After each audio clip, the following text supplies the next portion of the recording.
Hello bass family, and welcome to Everything Bass. Yeah, today we're going to keep on with the series about how to practice your instrument when it's not around. How can you improve your musicianship, improve your bass playing when you actually just can't have your bass on? Now, doing a chore like mowing lawn, there's actually time that you can actually think and work out the mental game. And this is so important because one of my just biggest bass idols when I was studying Musicians Institute, one of my favorite teachers, I was commenting on how fast he was and what could I do to improve my speed. And he said, well, show me this, just wiggle your fingers. And I wiggled him. He goes, man, I think you actually wiggle your fingers faster than I do. And I'm like, I don't get it. He goes, you see, you're physically fast enough, you just don't know where to put the notes. You don't know where to place your fingers. And he's like, and I do. And so that really made a big impact on me. So I was looking for times when I couldn't have my bass strapped on me that I could improve my musicianship. And one of the biggest things is knowing your chord tones. We briefly covered this in a previous video, but I wanted to specifically put it in this series because I think it's so important. Now, first I'll realize that our chords are built off of tertiary harmony, which is root, third, fifth, seventh, every other note of the alphabet.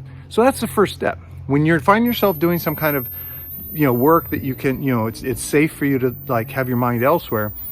Maybe not mowing the lawn now that I think about it, but sit there and first of all memorize like A chords. A, skip B, C, skip D, E, skip F, G, A, C, E, G. If you can memorize that all A chords are going to have some form of A, C, E, G, you've improved your musicianship.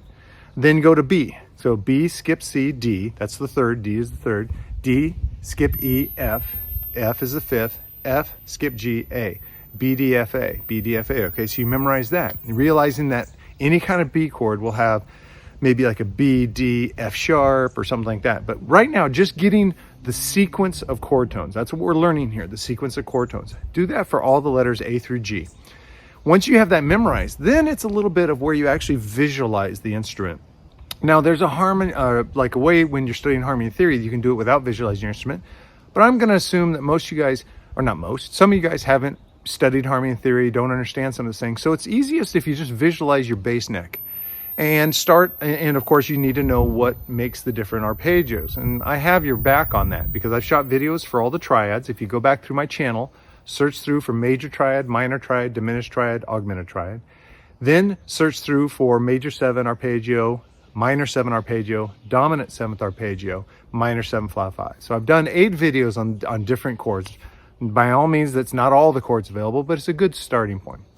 Once you can memorize what makes up those chords, then we go back to our friend A and we think, okay, A major triad. A, it's a major third. So I visualize my bass. That's not a C, it's a C sharp, and then E. So A, C sharp, E. That's a major triad. Minor triad, we know, we just take that major third and drop it a half step. So it's A, C, E. A, C, spells ace.